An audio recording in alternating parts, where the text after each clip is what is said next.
Hello, beautiful people. Hey, how has your day been? It's so cold here in London. So cold. So cold. It's freezing. It's been raining. You know, usually when it rains, it gets very cold when it rains. As if the rain just comes with the cold and all of that. Yes. So get your cup of tea, get your popcorns, your biscuits, and just give me your time and listen to this story. This is a true life story of my own cousin, a very senior cousin, because she was quite senior to us. So we called her Auntie. I'm going to share part of her story and what transpired and why it is important for every woman and of course every man to have a will in place. The moment you have beneficiaries, have a will in place. Be careful who you put in the records as your next of kin. Be careful also who comes around you. Sometimes when they see that you're on your own, they come around you. Be sure you know their intentions, because sometimes when they conspire, they come around you because they know that you're on your own. They may have conspired with others who are actually your enemies in order to be rid of you so that they can exploit you and take everything that belongs to you at the detriment of your beneficiaries. So Auntie Nana was a woman, a very strong, hardworking woman, my maternal cousin. When we came into this country, she was there for us.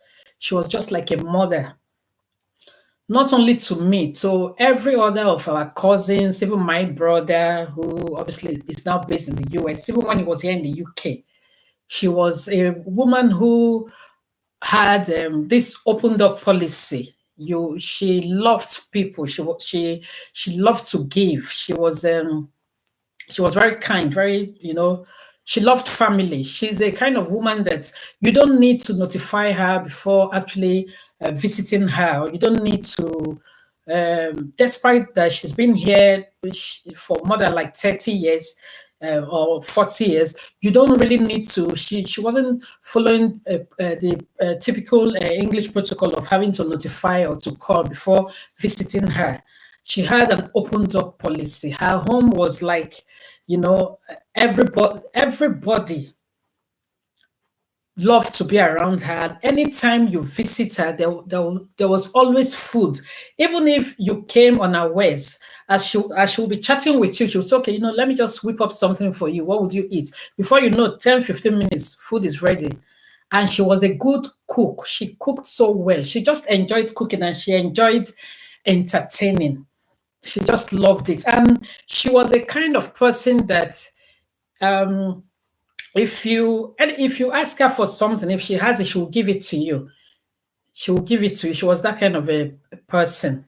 But unfortunately, sometimes when people are too kind or unassuming, others can actually exploit and take undue advantage of her. So a lot of times we'll go to visit her. She'll cook. Some weekends she can just invite us. She loved to party. She loved to have friends and family around her. Just to be happy, chatting, having a drink up. There will be food. Her stick meat was it was in a class of its own. The peppered stick meat, when she garnishes it like this, when you look at it, your mouth will be watering. So she was that kind of a person. She loved to cook. She loved to entertain. She was hospitable, you see. And then, unfortunately, as good as she wasn't lucky in her relationships with her spouse. She was in an abusive relationship. But because she was an elderly person, even though we knew that she was in an abusive relationship, we couldn't interfere, because there were stories that we heard from our other older siblings that even the ones that were here before us, they tried to interfere to stop her from the abuse from her husband. Even before he got married to her, she didn't listen. So everybody left her. Even her younger brother, everybody was upset because they saw how the guy would make cynical comments about her, saying that she smelled, calling her all kinds of unprintable names, saying that she would beg him to have to be intimate with her, all kinds of disrespect. She was going through all of that. But because as I said, she was an older person, there was nothing we could do to help her, because she didn't actually, even the ones that tried to help her, she didn't kind of. So, and sometimes when you're a victim of abuse, your abuser can groom you to the extent that you know what they call Stockholm syndrome. You begin to actually think that the abuse is normal. You begin to actually think that you begin to actually start to protect your abuser. You start to protect your abuser, even from people who are trying to protect you. So that's where the Stockholm syndrome comes into situations such as this. So she was in that abusive relationship, and well, it is said that the belief was that she was older than her husband, and because she didn't have a child and all of that, so I think somehow he was abusing her, and she couldn't really come out of the relationship. She just wanted to be married and all of that. So she was in that abusive relationship. He would make passes at her close friends, and she didn't. In fact, there was this thing I had that even there was a time the husband and another woman, they made and co. She made a ashwebi for the two of them. They were wearing the same traditional this thing. I don't know why that was, and it had something to do with the woman. It was that bad. So he had, because of the length of abuse, all her self-esteem and confidence was taken away from her. You see, and this is a woman. She saw this man through. She gave him British passport. She supported him through school and everything, to the extent that even when he now qualified as a lawyer in this country, actually banned her from coming to his office. At that point, she still did not see anything wrong. So there were all the red flags. But as I said, because the abuse was over a period of time, she became used to it, and it was like normal to her. She just wanted to, she was helpless, she just remained in the marriage. And unfortunately for her, she didn't have a child. And her immediate younger siblings, her brothers, none of them are here. They are back home in Africa. You understand? So most of the things, when it comes to cousins, you don't want a situation whereby you are trying to help a cousin, and the cousin turns around to say, oh, you are responsible for the problems they're having in their marriage, especially when the person is an older cousin. So everybody, even though we weren't happy, we're just watching and all of that. And then she has also confided and told me about how he molested this same person, sexually molested even her niece, who she brought into the country, and she was raising her niece from her home. And each time she would leave, again, that's another thing where women are naive.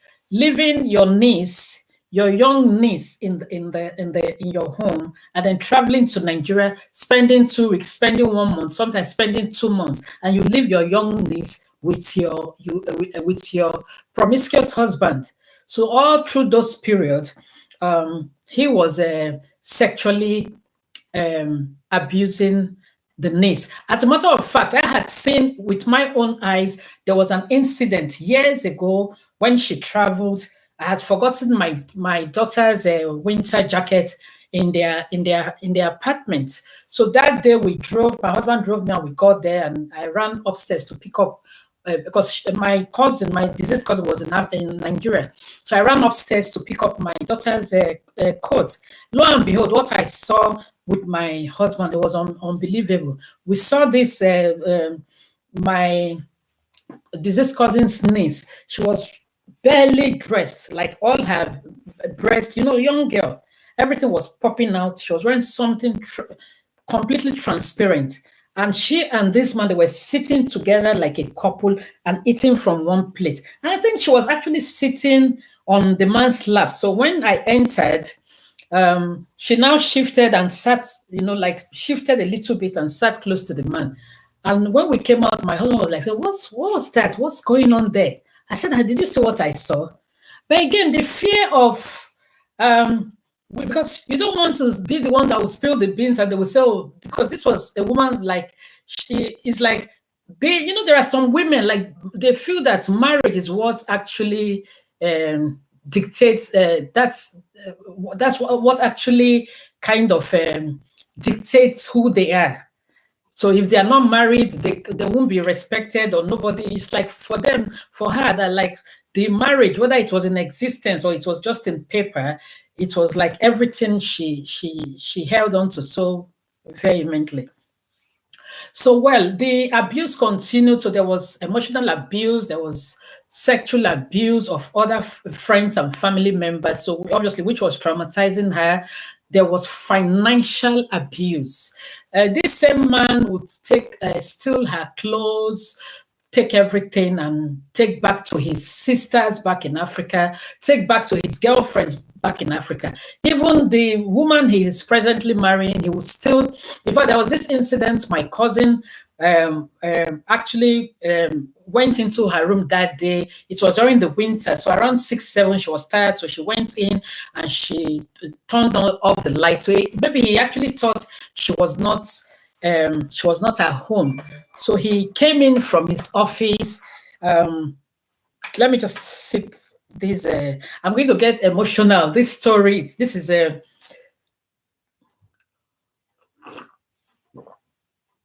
Oh.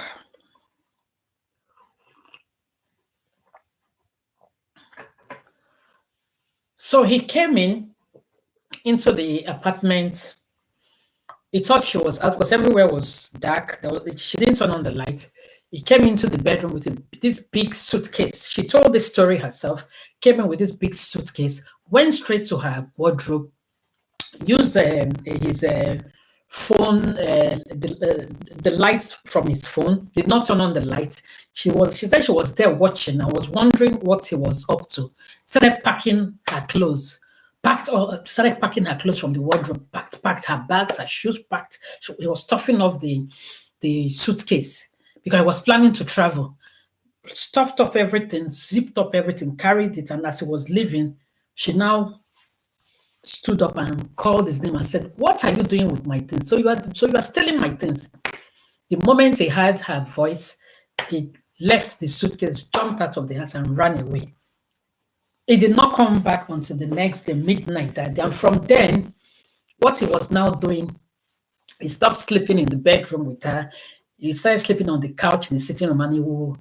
There's a door that leads to the hallway in the apartment. So he will use that. He will shut the sitting room door and barricade it with the center table, so that I don't know what he was now scared of after that incident.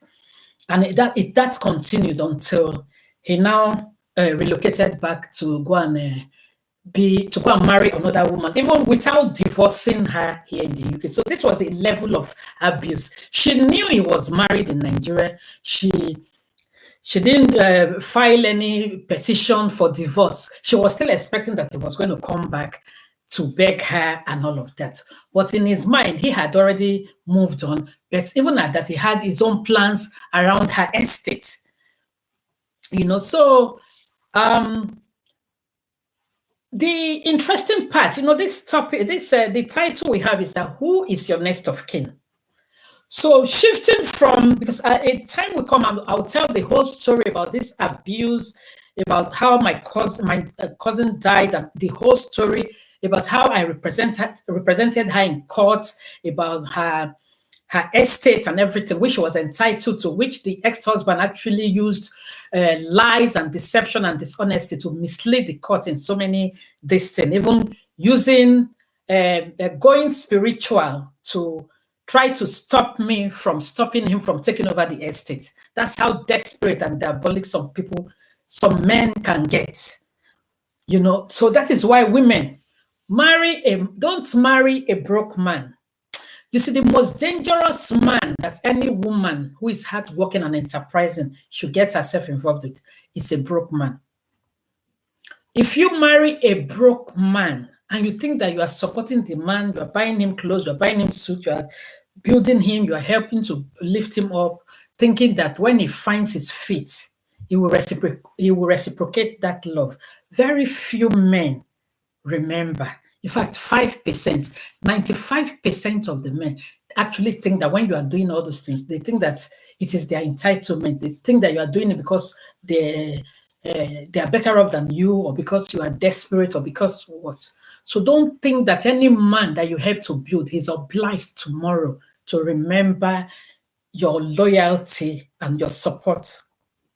Never. Never think that way. Except you just want to be good. You just want to say, okay, you leave it for God. But don't ever think you're investing into the life of a man, thinking that in 30 years' time or in 40 years' time, he will pay you back with good.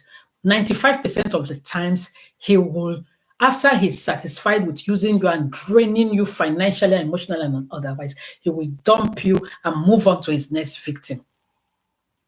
And then you'll be left with karma to say, okay, let God pay him back. But definitely, God also pays such people back. But the only thing is that God also gives people a long rope for them to repent of their wickedness. But for us humans, we're thinking, why should God allow such a thing to happen? Why should God allow a man to cheat a woman like that? Or why should God allow a woman? Because sometimes it's not only men. Sometimes there are women who exploit men and take undue advantage of them. Even though they don't love the men, they still go and take undue advantage of man, destroy the man's life because of their because of their greed and covetousness. There's just that majority of the times it is men that you find doing this kind of a thing. So I'm going to return the story back to who is your next of kin.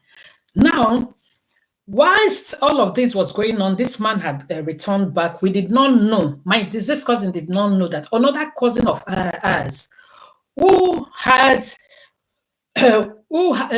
no job, had immigration problems, did not want to return back to Nigeria, was homeless.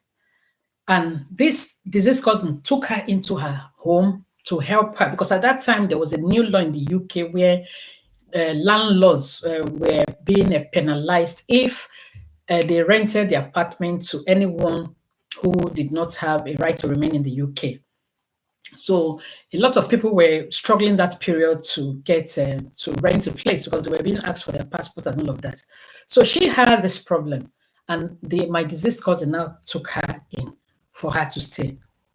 Lo and behold, not knowing that all that while she was staying there, she liaised with this ex-husband, because he later became an ex-husband. Because when he was in Nigeria, he filed, because his Nigerian wife was not putting him under pressure, because she wanted to also use him to get British citizenship to come in here. She was putting fire under him to divorce my ex-cousin so that she can, because they had already married clandestinely. They hid a secret marriage because they knew they had already planned it. They did not put up the marriage photos on social media. They did not put it up on anywhere. They were hiding it because they already knew their plan. They had already started planning and plotting their conspiracy to defraud the estate of this my deceased cousin. Also, all the while he was in Nigeria, I was telling people in Nigeria how an Umuahia woman took over his mansion in London and drove her out of the house and all of that. You see such stories. Number one, she did not drive her out of the house. He abandoned her and just did the runner.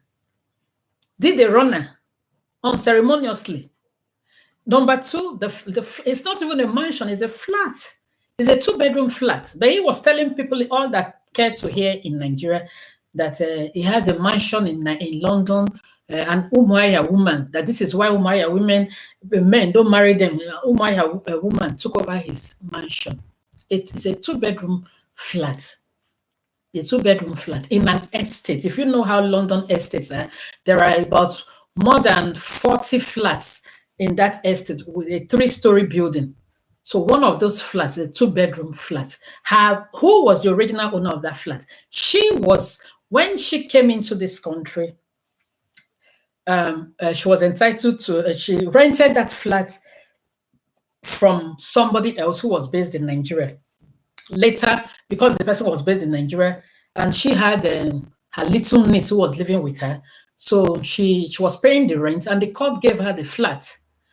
The court gave her the flat. So she was the original person that rented the flat and was paying. This man never helped with the payment of the rent and everything. She paid the rent for more than 10, 15 years until later. He did not want to add her name to the flat because he would always not want to be financially responsible or accountable to anything that has to do. She was paying the rent. She was paying the council tax. She would do the grocery. She would buy. If you see him wearing any good attire or any good shoes or anything, she will be the one that will buy. Again, women, you don't over pamper a man. Not every man.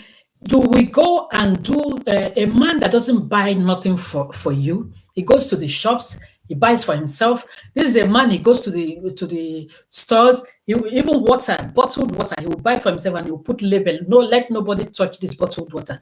There was a time he would buy bottled water. He would leave it in the car, and when he's thirsty, he will go get a bottle. And when that one finishes, he will go and get another one. He was as stingy as that.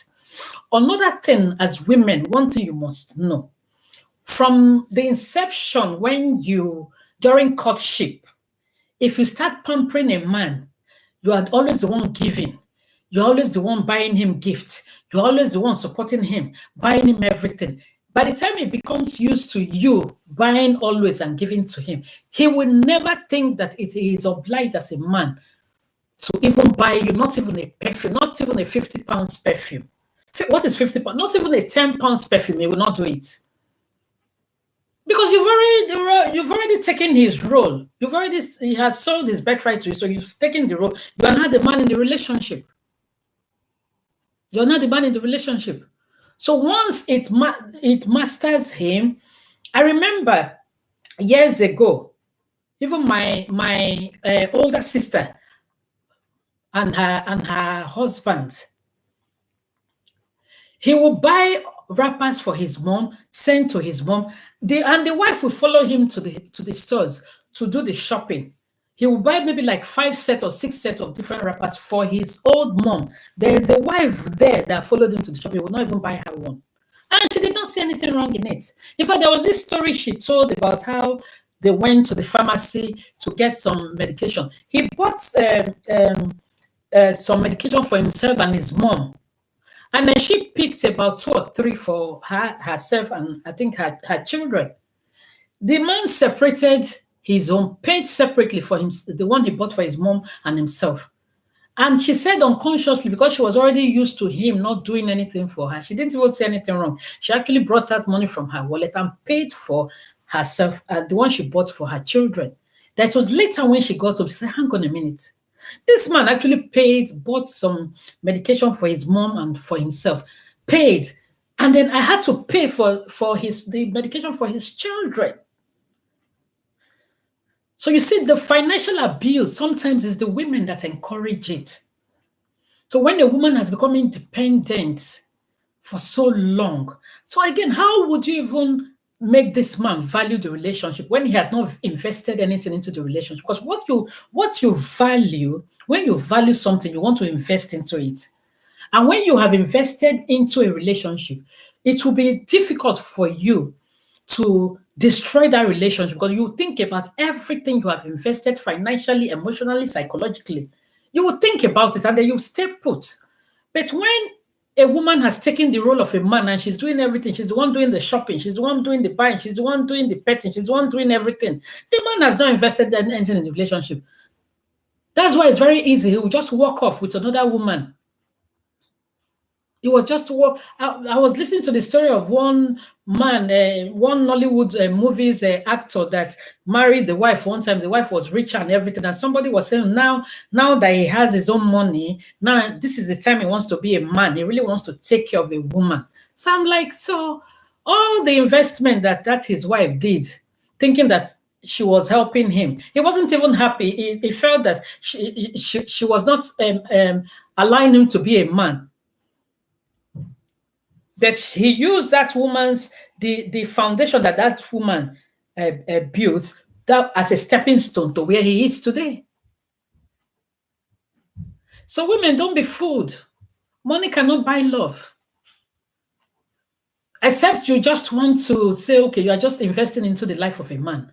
Don't think 30 years time or 40 years time, the man is going to remember. Maybe if the man, maybe 5% of men will remember. That's why sometimes you hear some men, they will say, if not for this, my wife, if not for this, my wife, I wouldn't have been where I am today. If not for this, my wife, I wouldn't have been who I am today. You hear them saying it. But it's only 5% of men that you hear mention what their wives did to them in the past when they had nothing. Only 5%. Some of them don't even want their wives to even mention it. They don't even want to be reminded of anything about the past. Is it only the man? What about the family members? When the man will be struggling and the woman is even supporting him, they actually think that their brother is being smart. They are waiting until when the man has now found his feet, they will now think of how to now push the woman out so that they will now come and perch on the man to take everything. It's for them. Now it is their son. It is their entitlement. And most times, not necessarily the parents of the man doing this. The siblings who are adults, who actually are in their own homes, they have this feeling of entitlement that they should destroy the man's marriage so that they can take everything from him. They forget the time that the woman has actually stood by the man, supported him financially, gave him everything, a sacrifice that they could not even do for any man. Anyway, back to my story. So this other cousin now started living with Auntie Nana. So while she was living with Auntie Nana, knowing that she was all this time in touch with imagine you are living with your cousin, you are now in touch with her ex-husband, giving the man information, plotting, conspiring. The poor Auntie Nana did not know. Even for us who don't live with them, sometimes when we come to visit, you see her, she will be feeling as if you came to disturb her. She'll be feeling as if she loves this woman more than every other person. She will sit down with the woman. She will do as if at a stage, not knowing that it was even part of the plot, she started calling the woman her mom. Meanwhile, her mom is in Nigeria. We didn't know it was part of the plot. So again, women, be careful. When they come and start calling you mommy, mom, and you're calling somebody daughter, and they're coming around you, be careful. Be careful.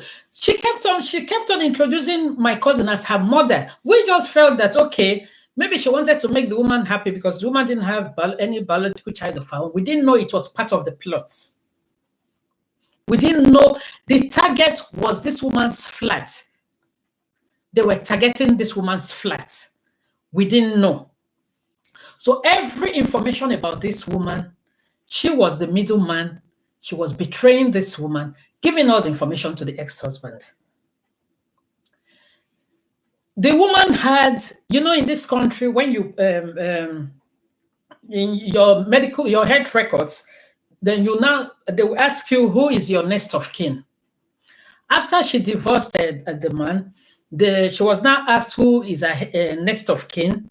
Now the question now is, we're not sure whether it was the time of emergency when she was quite poorly, when that other cousin was there, whether she was the one that changed that next of kin to her name, or whether she was the one that convinced the deceased to change the next of kin into her name, because they already had it planned out. So how her name, our cousin's name, now entered into the next medical records of the one that died to say she's the next of kin, only God knows. This woman was the breadwinner of their orphans. So she was the breadwinner to her siblings who are based in Africa. Like I said, she was a giver. So she was the one helping out when they have difficulty. She was the one that was helping out financially. Christmas will never be the same now for the siblings now that she's, because Christmas she would, she would start planning how to travel to Nigeria from October of a year. From October, she will start planning, start shopping. She will carry everything, roasted turkey, everything, tin, tomatoes, everything from here to Nigeria. And the moment she lands, her party, all her siblings that were across all the states, they will come back to be with her. And even if she's going to spend 6 weeks or 8 weeks in Nigeria, they will be the everyday party, eating, celebration. She was that kind of a person. So she was open. Unfortunately, she didn't know she took in an enemy who was the informant, who was plotting, and she was the one cooking for her, giving her food. Because when she woke up, she said, "Oh, go and what are we having for breakfast? Oh, go and make." And she loved her tea, so she would always send that one. "Oh, go and make my tea for me. Go and get my cup of tea and everything." She was always doing that. She didn't know that this girl was in touch with her ex-husband. Though there was a time she called me, she was telling me a story about how this girl was working with her ex-husband, and then she didn't have money even to feed. And this girl, the ex-husband's client, gave this girl some money, and this other younger cousin refused to give her even 20 pounds of that money. Instead, she kept it for the ex-husband until the ex-husband came back. Then they were still married. So I remember she was telling me that story. Again, this is another thing. Women, when you say you want to help a cousin, you want to help a niece, you want to help your best friend, oh, go and find a job. My husband will give you a job. When they get there to your husband's office, rather than concentrate on the job that took them there, they now make you the center of their gossip. Everything you have done before in the past, all secrets that they know about you, they now start discussing with your husband. Some of them will now start sleeping with your husband. I strongly believe, as a matter of fact, that this our cousin was sleeping with the ex-husband of the deceased. From everything that now transpired later, because she was coming to court with the man. When the man was fighting to take over our ex-cousin's flat that she left for her younger siblings in Nigeria, this other cousin joined with this man supporting this man, giving the man all the documents for the ex-husband to take over her own cousin's flat. A flat where she also lived with the deceased cousin, that the deceased cousin used to help her, that made her not to be homeless. A flat where she used to register her own daughter's school, where they bat her daughter, where they nursed her and her daughter when she had a child. Where my deceased cousin helped her. Yeah, okay, later. Oh, sorry about it. That was my son saying good night to me. Sorry about that. A place where, when they were doing her so-called traditional marriage, so this is my cousin's house that they used. When she went, only God knows where she said she met the man that impregnated her. They now came and did their cut and nail traditional marriage that she did. Who bought all the wrappers and all the drinks and all the food that they used for that traditional marriage? This deceased cousin. This person that was so nice to you, that will buy you winter jacket, that will buy your daughter winter jacket, or any pretty princess dress that the daughter was wearing. It was this my deceased cousin. After doing all this, you could now go behind her to connive and conspire with her ex-husband, because the ex-husband had promised you that if he manages to take over the estate of the woman, he will give you some money from the proceeds. And then you believed him, you supported him. And interestingly, even her mother in Nigeria was part of this plot, because her mother also supported. Her mother also supported. You see, she kept on conniving with this man. Lo and behold, I was in my office. I was told that She was always having stomach pain, always complaining, stomach pain, stomach pain, stomach pain.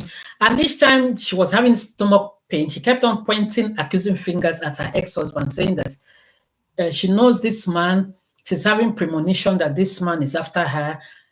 This man wants to, this flat is a flat. This flat, from day one, she was the one that they gave this flat.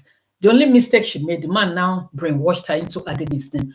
Even after he took all the properties that they had together when they were married in Nigeria, he still refused to remove his name from this woman's flat here in the UK. So he was planning to come. Now he had an insider who was the other cousin. They were not planning together to take over this woman's flat to eliminate her. So this conspiracy continued. This woman was crying about stomach pain, praying, going to churches, praying and everything. And lo and behold, I was in the office one day and I was called that, the pain became so excruciating. So they had to, and the first person she called was this, our cousin that was living with her. So you see, your worst enemy can be your best friend, and your best friend can be your worst enemy. Was it Jimmy Cliff or is it Bob Marley that sang that song? That song now makes sense. The first person she called to say, I'm in excruciating pain, was this same traitor that was living with her, that all the time was on the phone with her ex-husband. So the ambulance was called. She was in hospital. Before you knew it, she turned completely yellow. They were like saying jaundice. Before you knew it, all her organs shut down. Before you knew it, this woman was very unwell. How she, right from when she was talking, she was conscious and everything. She actually specifically said they should not allow her ex-husband to come near her in the hospital and everything, that he was after her. But she didn't even know that the enemy was even closer. The one that was coming to the hospital morning, afternoon, evening to check her. I used to wonder that this is not like in Nigeria where you have to take food or clothes to people in hospital. This woman didn't need food. She didn't need clothing and everything. Why was she going? She would go sometimes 4 times in a day, sometimes 3 times in a day, not knowing that she was working hand in hand. She was the informant. She would go with her phone. She would take photos of the woman. She would pretend. When she sees other cousins coming, she would pretend. She would take off her phone, not knowing that they had planned everything out carefully. Unfortunately, she didn't make it. An incident happened while she was in hospital. Some group of her friends came in with that same cousin of hers, and some of them were now apologizing to her, saying that, well, we are sorry, I've come to apologize. Anything I've done to you, please forgive me. Now, looking back, I'm thinking, how did they know that she was going to die? How come they were apologizing to her? Because usually, if you've come to see somebody in the hospital, what are you apologizing to her for? So my deceased cousin kept on telling her, but we've talked about this thing a long time ago. I told you I've forgiven you. I don't know why you are mentioning it again now. So many other things happened that looking back now, I'm thinking my cousin was very careless. She was in the midst of her enemies, but she did not know. The same person who was making tea for her, the same person who was preparing food for her, the same person who was going to the bank for her, this same person would take my deceased cousin's bank card and spend, and she was stealing from her, pilfering from her, using her bank card to make purchases. This poor woman did not know. This also continued even when the woman was in hospital. Okay, the question is, how was she so bold using this woman's bank card to continue to make purchases and begin to make payments online?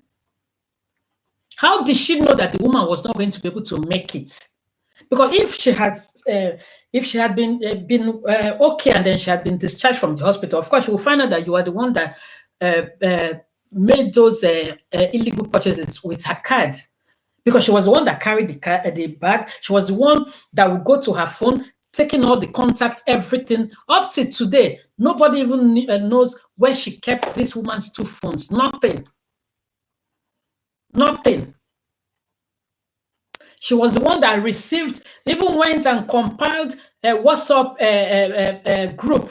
When the woman died, all the woman's friends went to the woman's phone, compiled everything, and set up in a WhatsApp group so that they can donate to her. According to her, she was the chief mourner. She was so strategic. She was so, and this was the person who had no right to remain in the UK. Imagine that if she had right to remain in the UK, what she would have even done worse. She did not stop there. She went ahead with the ex-husband of my cousin. Immediately this woman died, went ahead to register the death. To register the death. Put her name as the daughter, and that she was present on the day of death. Put her name as she said, she claimed that she's the only daughter of this deceased woman. Meanwhile, she's not the daughter, she's the cousin. And then put the name of the ex-husband as the husband, saying that she's a housewife, that my deceased cousin is a housewife. Meanwhile, at that time, she had been divorced over 2 years. So you see the conspiracy. So those were all the things that started unfolding itself when I took on this case after my cousin's death. Luckily, my cousin also had already started telling me about the property and how she was brainwashed by her ex-husband to add his name. She didn't want to add his name. All the abuse, all the financial abuse. That was how she told me about how he came with a suitcase to steal all her clothes and her shoes and all her stuff from her wardrobe to take to his present wife and the sister. That this is what he usually does. That there have been times he will go with she will go with him to Nigeria, and she will see some of her clothes on the ex-husband's sister's body, and she will be wondering that. So I've been looking for my tops, all these my tops for some time. How this your top is beautiful. Where did you get this? Oh, it's my brother. It's my brother that brought it from me from London. She will say, all her clothes he would still take to Nigeria to give to his siblings. So this was an extremely abusive relationship. Financial abuse, sexual abuse, mental abuse, psychological abuse, and an eventual death. The abuse even continued after death because he came for everything that belonged to her, and he was ruthless about it. He was boasting that whatever it would take her, whatever it would take him to make sure he took over my cousin's estate, he would do it. So he was coming for my neck. He was doing everything spiritually to attack me. You understand? Because I stood, I said, this injustice cannot continue even after this woman's death. You abused this woman so much in her lifetime, and even in her death, you continued with the abuse. So they got to the registry office, quickly registered ahead of every other family members. Remember, this is a man who had been divorced from this woman, had nothing to do with her. They were estranged. They usually don't talk to each other. And also, this is a man who, even if she saw him on the way, he would not even want, he said he didn't want to have anything to do with her. He didn't want anything to do with her flat. She was paying the mortgage. If I remember, there was a time I had a conference. She apologized to me that she couldn't make it because she had builders that were renovating the whole house. She fixed up the kitchen, and then the boiler had packed up, so she had to get a new boiler and everything. All of the receipts that she used to carry out all these repairs, this traitor cousin of ours got all these receipts from where this woman put them away, gave everything to the ex-husband. These are the things he used as evidence, claiming that he was the one carrying out all these expenses. Humans, you might never know who your true enemies are when you are alive. You might never know who your true enemies are when you are alive. That is why you must not play into their hands, especially when you are alone. Especially when you are alone. wherever you are, if you don't have if you don't have children, or you don't have a husband who is reliable, or a wife who is reliable, get your acts together. Don't let strangers take over your estate. Don't let all those who treated you badly, even when you are alive, don't let them spit on your grave by rejoicing over your sweat, by coming boldly to take over what you worked for, without thinking, without getting scared, without feeling anything. This was exactly what happened in my deceased cousin's case. This was exactly what happened.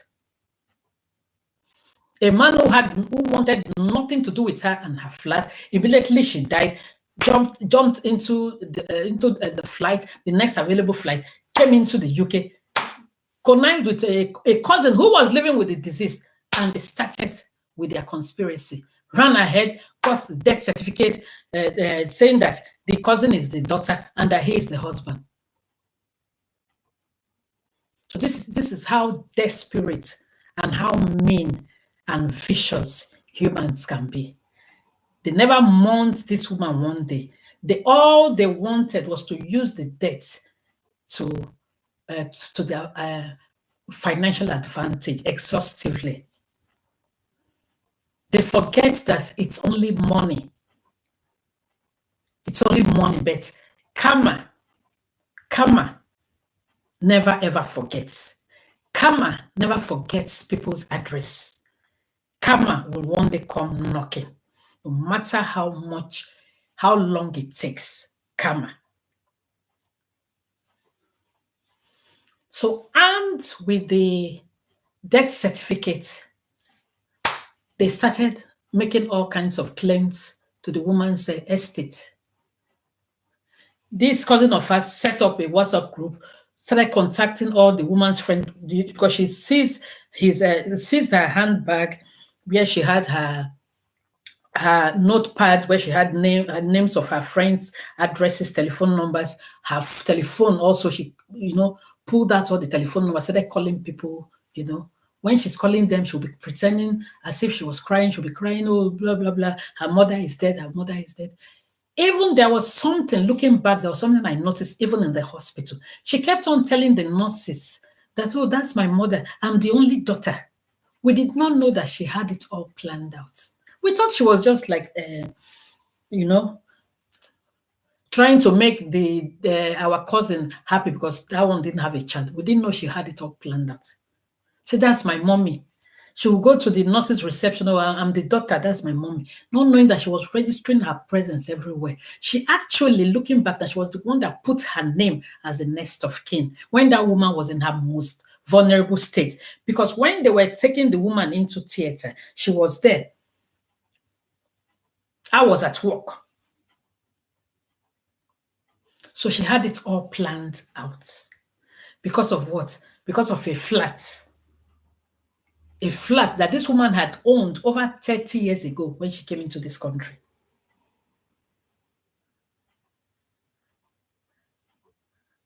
And all her organs shut down.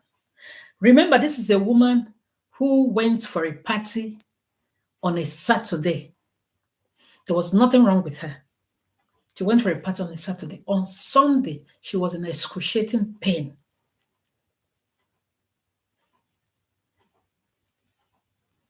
And this so-called cousin was going every day, 4 times, watching. She'll take videos. She'll take photos. When she sees us coming, she'll be hiding. I used to wonder that, why is she always holding her phone close to this woman? Anytime you see her, the moment she sees you, she will just put it, We didn't know she was conspiring with the ex-husband of her own cousin. There's something in Igbo land that they call Erim. There's something in Igbo land that they call Erim, traditionally. So Erim, literally, it means, when you are related to somebody by blood, you are not allowed to either think evil or to do evil to that person. So it is believed that Erim, that if you dare think evil or do evil to a family member, it's not like as if you are allowed to do evil to others who are not your family member. But this specifically is an Igbo traditional belief that you're not even supposed to shed a brother's blood or a cousin's blood, or or to wish them evil, or to be dishonest. Because if you do that and it costs them their life, Arim is going to come for you. I strongly believe in that. That Arim, that same umbilical cord that brought Auntie Nana and that treacherous cousin, which is the Arim, that Arim will come for her. That Arim, because she betrayed her. There were times I would cry. I would say, oh, if only the dead could see. If only this woman could just be given just maybe 30 minutes. Let her just come back to life to see the level of betrayal that a cousin of hers, her first cousin, could join with her ex-husband. Her ex-husband that even she, when the ex-husband was in Nigeria, she would sit with all of us to talk badly about this ex-husband, to talk about all the bad things that this ex-husband did to our deceased cousin. But now the cousin died. She went and joined hands to conspire with this ex-husband. The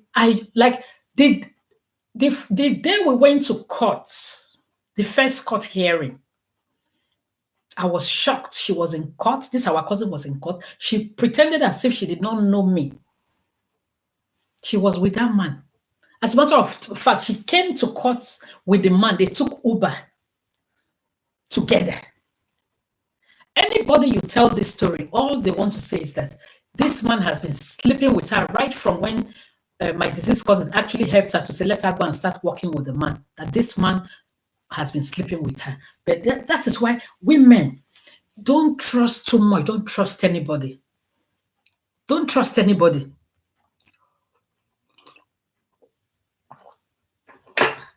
Know who you are married to. Don't deceive yourself. Know who you are married to. Don't deceive yourself. Stop sending your nieces, your cousins, your sisters to your husband to say they are looking for help. I've heard about a story of a woman who sent the sister to the husband. The husband was an executive director in one of these top parastatals. The sister got there, instead of going to talk about the job that took job hunt that took her there, she started telling her sister's husband that a child of the family that belongs to another of their sisters, that child is for your wife. She had the child when after she was in secondary school and she dropped out. That child that you think is your wife's nephew is not true. It's your wife's son. So she left what took her there. Remember, the wife knew that she was going to be with the husband to search for a job so the husband can help her. But she got there, left what took her there, and was thinking of how to put asunder what God has joined together to destroy her sister's marriage.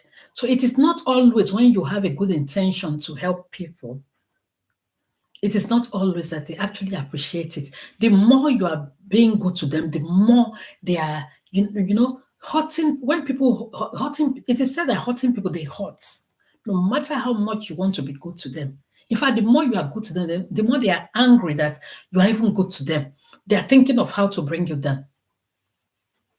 They're thinking of how to bring you down. So she followed this man to the court. If you see the drama that happened in court that day, it was as if my late cousin's spirit actually possessed the judge. The judge was furious, drove her out of the court. Where the ex-husband was telling the judge that she's the woman's daughter and the next of kin. The judge said, get out of my courtroom. And she was delaying. The judge called the court clerk. Take this woman out of my courtroom. As if my cousin's spirit had possessed the judge that day. If you see the drama. That was the last day she came to court. God disgraced her that day. And she started, you claiming that she's the next of kin, that her name was in the hospital records. With that hospital records, I don't know how she managed to put her name in the hospital records as the next of kin. She wanted to now change it to the official next of kin, that she was the one entitled to the woman's estate. So we started questioning, how did your name get into the woman's health records in the first place? She took that information, ran to the hospital to get the woman's medical records. You know, it's with the medical records, she can now get the death certificate. The ex-husband forged a form of identity for her. So you see the conspiracy. What is the interest? Why were they quickly doing all of that? So it looks suspicious. It shows that for over a long time, they've been planning this thing. But my deceased cousin did not know. She will sit down with this little cousin. She will cook. They will sit down. They will eat. She will fix her hair. She will send her to go to the bank to go and make all the bank receipts, all the payments, all the bank, the payment stubs that she was using to go and help my late cousin pay the mortgage. She gathered all those proof of payment, gave to the ex-husband, and he brought it to court to claim that he was the one that made the payments.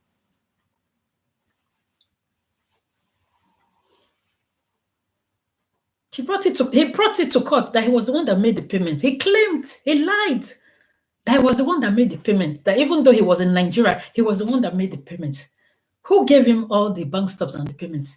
This our cousin that is a traitor. You see, in my life, I have never dealt, in all my life as a lawyer, I never thought that such a thing would have been possible. That it was possible for a family member to betray you in life and to betray you even when you are dead. Did she even stop there? Then she now liaised with the ex-husband, because now I was now the only one here telling the siblings that, look, this is what is happening. They want to take your sister's house. You people are not here. So I need to help you people to get this house, because these people, the same day my cousin died, this man told them what to do, to clear out the whole house. They cleared out the whole house, emptied the whole house. He wanted to sell the house immediately. The same day this woman died.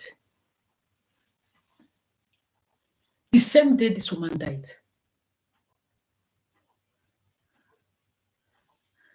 I'm going to stop here now, because I'm getting emotional. The same day she died. That's the extent of the betrayal. It was as if they were just waiting for her to die. So be careful who you bring close to you. When I went to the death registry, I met a man there. It's a Nigerian man, and he said to me, "Sis, if you see what we see here every day, you will fear human beings." She said to me, "It's not only with the black people, though. She said even the white people. If you see the things people do here every day, the dishonesty they show to family members and friends." He said to me, even sometimes some people are sick, people are coming around them. You would think they are coming with a good intention. He said they're only coming because they want to be the closest, waiting for the person to die so that they can take over everything. I was shocked. I was looking at this man when he was telling me this. He said the drama that they experience every day at the death registry. Some people will come and put false information. In this, my cousin's case, as a matter of fact, she actually puts so many false information, claiming that she's the daughter and claiming that she was present at the time the woman died. Meanwhile, she wasn't present at the time the woman died. She wasn't present at the time of death. So the question remains, who is your next of kin? Who have you made your next of kin? Be careful who you make your next of kin. Be careful also when you are divorced. Either whether you are a man or you are a woman, you are divorced, and your friends are still friends with your ex-husband or your ex-wife. They may be standing as middlemen, taking your information, going to give to your ex-husband, taking your information, going to give to your ex-wife. Any friend of yours who is still in touch with your ex-husband, and they're still coming to you, you better be careful with that friend. Be careful the food you eat from them. Be careful the information you give to them about you. They might just be used by that your ex to, especially when there are issues such as this, such as issues of conspiracy to defraud the deceased person's estate. They might be used by your ex to get at you. They might be used by your ex to do a whole lot of things. People do anything for money. People do anything for money. I guess basically what was driving this I don't call her my cousin because I will have nothing ever to do with her again. Nothing. Nothing. For the betrayal that she showed to the deceased person, I have never seen that kind of betrayal. When I reported the incident to the police when she was holding the death certificate and she refused to release this death certificate, when the police officer called her, the moment the police officer called her, introduced himself, the next thing she said, "Oh my God, oh my God, oh my God." The police officer turned and said to me, "She did it. She knows what she's doing." Because the way she exclaimed, "Oh my God, oh my God, oh my God." I have never, in all my years practicing as a lawyer, I have never seen that level of betrayal. I never thought it was possible. Do you know when this woman was in hospital, this girl would take the woman's bank card and she was shopping, she was paying for things, buying perfumes online. The woman was sick in hospital. The woman was sick in hospital.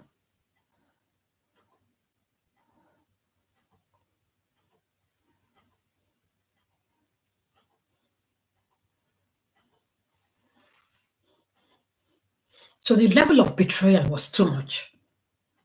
All the woman's documents, she stole everything, gave to the ex-husband to use as evidence in court.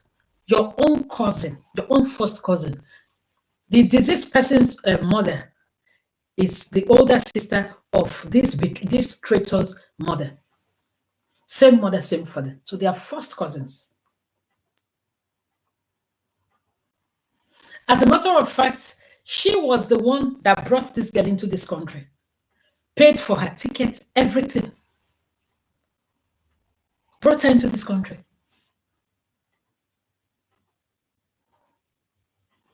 And she could do this to her.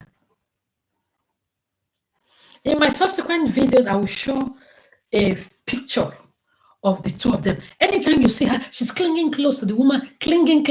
Even when you go to visit, she's almost as if she's asking you, why are you here? Like, she will become unfriendly, like as if she's the one that loves the woman more than every one of us. We didn't know that she had a hidden agenda. So the question now remains, who is your next of kin?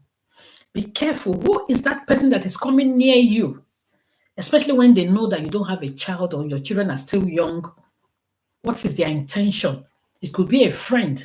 I've actually dealt with a case of a woman who didn't have a child.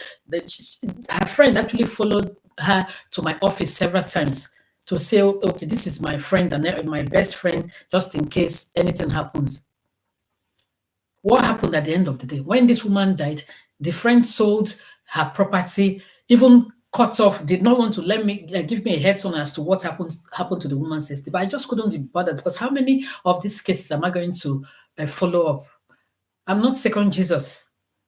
So what am I saying? People should try and get their acts together, put their house in order, make sure, especially when you have children, that your children are protected. If you have loved ones who are dependent on you, they are your beneficiaries, always have them in mind. Put things in place. Have a will. Get a will in place. get a will in place. At the point my cousin now opened up and she was telling me everything about her property. We had also applied to remove the man's name to sever because he put a clause in registering the property, saying that if the woman dies, he can, whether he has divorced her or not, he can come back to take over the property. So by the time my cousin asked me to check, I checked. And I told her the meaning. She was screaming. She said she never instructed this man to do any such thing. That this man forges her signature. That this is what he does. He bullies her. He abuses her. That I should please help her sever the joint tenancy. I did sever the joint tenancy based on her instruction when she was still alive. But this man went to court and lied and said she had died at the time the joint tenancy was severed. Up till now, he hid even his marriage to the other woman, because under the UK law, if you have remarried after your divorce and you did not come to talk about sharing any property, you have no right under the law to come back to now start talking about sharing any estate with an ex-wife. But he hid the details of his marriage, lied to the court that he wasn't married. But right now he has brought in that other woman. And they have a 5-year-old daughter, but he lied to the court about all of this. The court even did not bother to make an in-depth investigation because he used other occultic powers to put confusion because he was so desperate. But karma never forgets your address. Karma never forgets your address. I believe strongly that my cousin did not die in vain. She will not die in vain. Her death will be recompensed. Karma remembers all our addresses. Who is your next of kin? Who is your next of kin? Think who you want to make your next of kin. Go seek independent legal advice. Go seek advice from a financial advisor. Know what your true position is, most especially if your children are young. If the children are of age, they're up to 18 or 21, begin to tell them the things. Obviously, tell them some of the things that you do. Let them know things about you. Don't keep things to yourself. Once a man starts cheating, there's a difference between a one-off cheat. A man goes, makes a mistake, and when he realizes, he now obviously corrects himself, than a man who is a serial cheat. And excuse me, some of these serial cheats, they have permanent girlfriends. It's possible that even as they have those permanent girlfriends, some of those women may have had 1 or 2 children for them. If once you know that a man is disloyal to that extent, start preparing things for your children. You don't want a situation whereby a strange woman will come tomorrow to eat of the fruit of your labor. Because what that man is doing is not only endangering your life in the hands of those strange women, it's endangering your children's life, because these people are desperate. They are capable of so many things. So keep things in place, continue to be prayerful, but legally do things, put everything in place to protect the interest of your children. Because when men such as this, when they start their madness, they don't look into the future. They actually think that it's a game. They think that they are having fun, but they don't know that they are selling their destiny and the destiny of their children. All the things they've worked for, that their children are supposed to inherit from them, they want to now leave it in the hands of a strange woman. So for you, all you need to do is to protect the interest of your children as much as possible. Protect the interest of your children. Go to a lawyer, seek appropriate legal advice, get a will in place, seek advice from your financial advisor. As you are getting your will in place, make sure that the administrator of your will is somebody who is honest, at least to an extent. If possible, make it two people, so that obviously one person won't have the sole power to do as they please. You understand? If my cousin had a will in place, because I was advising her to she was actually planning to come to do her will, Unfortunately, while we were still talking about it, she was hospitalized.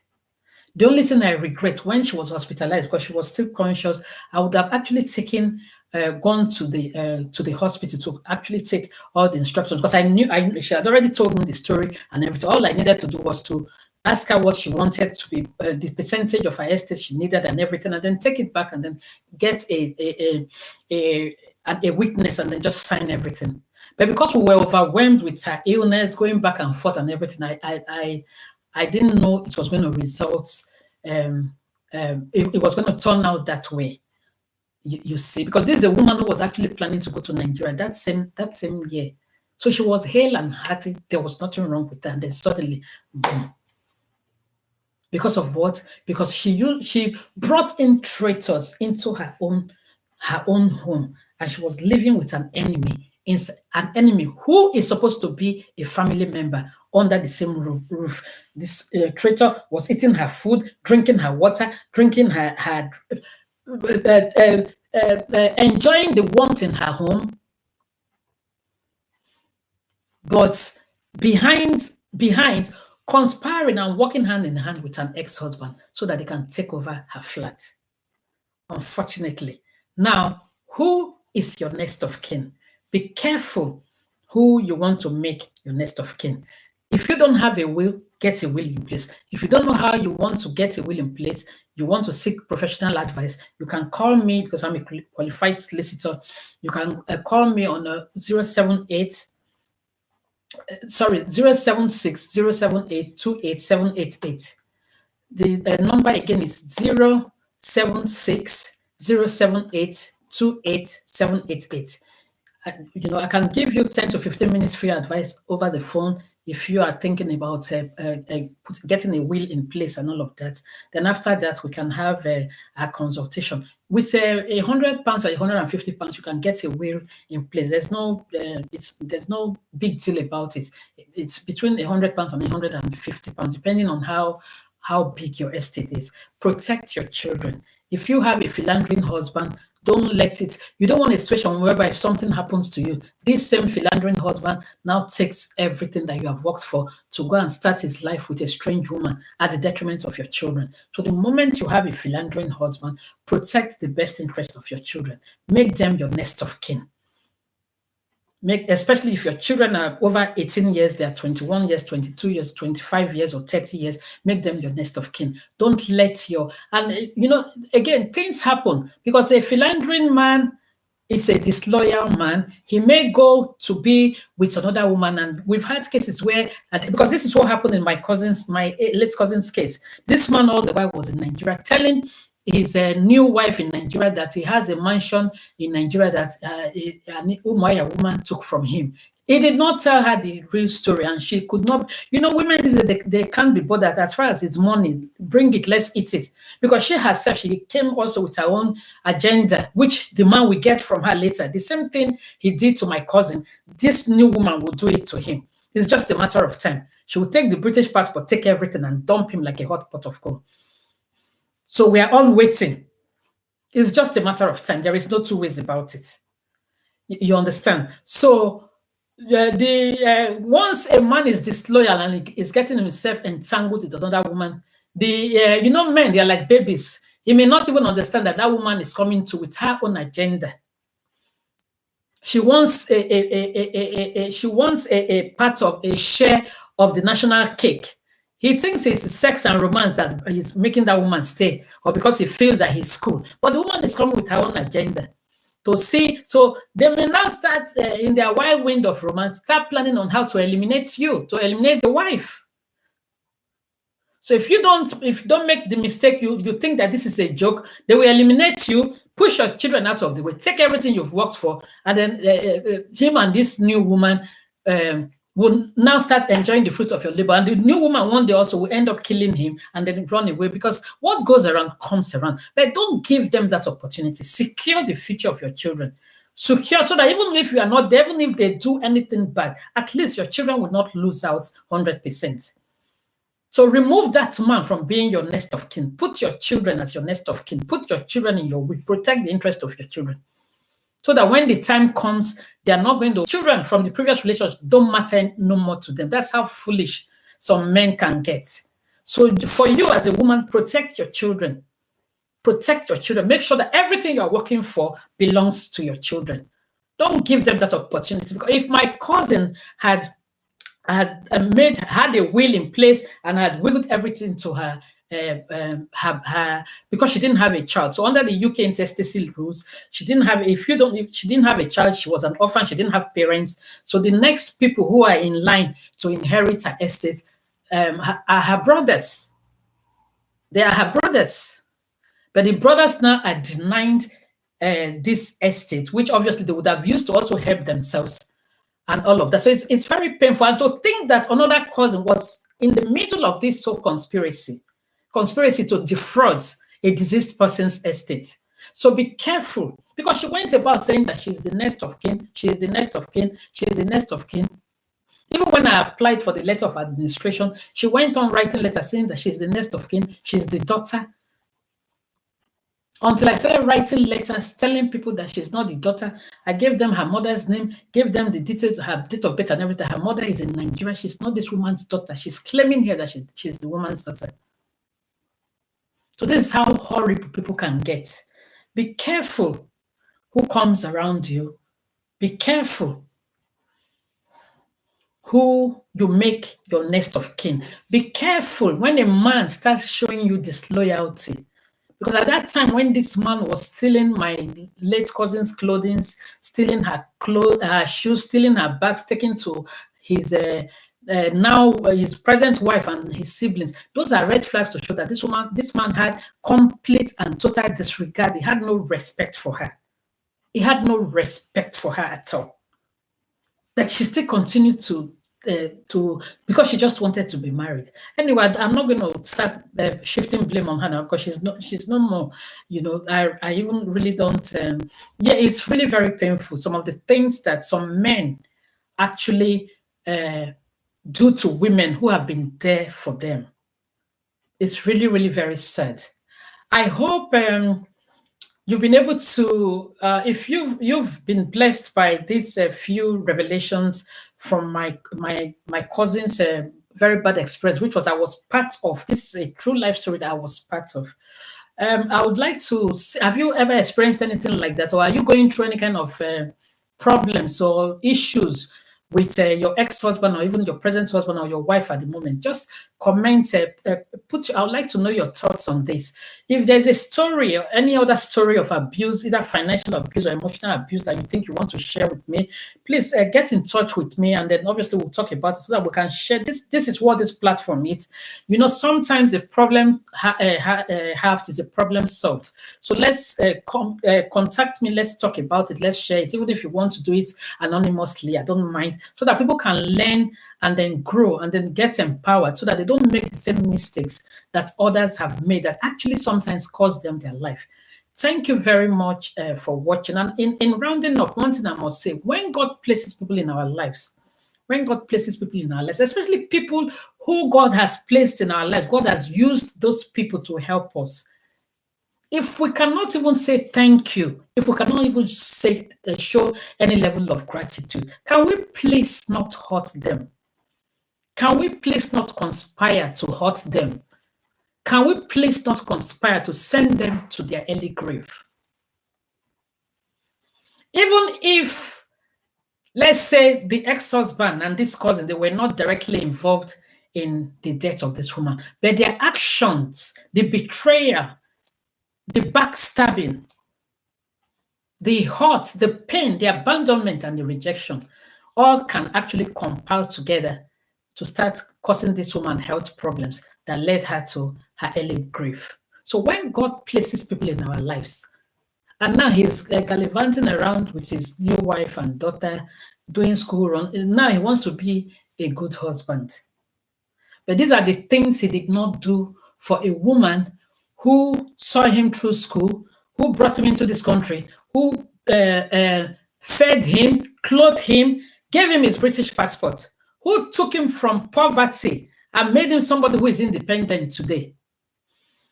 A woman who solely helped him The mud house in his village in the east, she helped him to pull down that mud house to build a brick house for when his mother died. There was also they didn't have toilet. This cousin of ours that has joined this man actually told me with her own mouth that when she first followed the disease to the husband's village, even toilet, they didn't have toilet.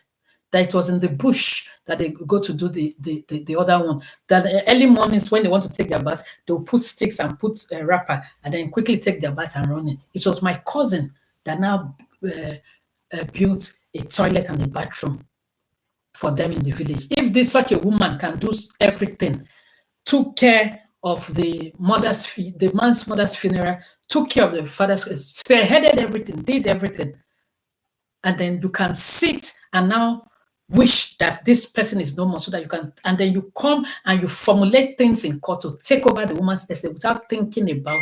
The judge was asking him that, why didn't you attend her funeral? He lied and lied and lied. I've never seen somebody who is so callous.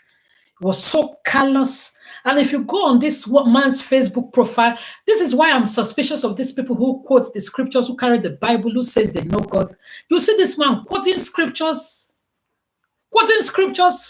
There was a time I even heard that he said he has a church. He wanted to set up a church. So they use the scriptures and the Bible to deceive, while underneath, the things they get themselves involved with, even the devil will shudder at it.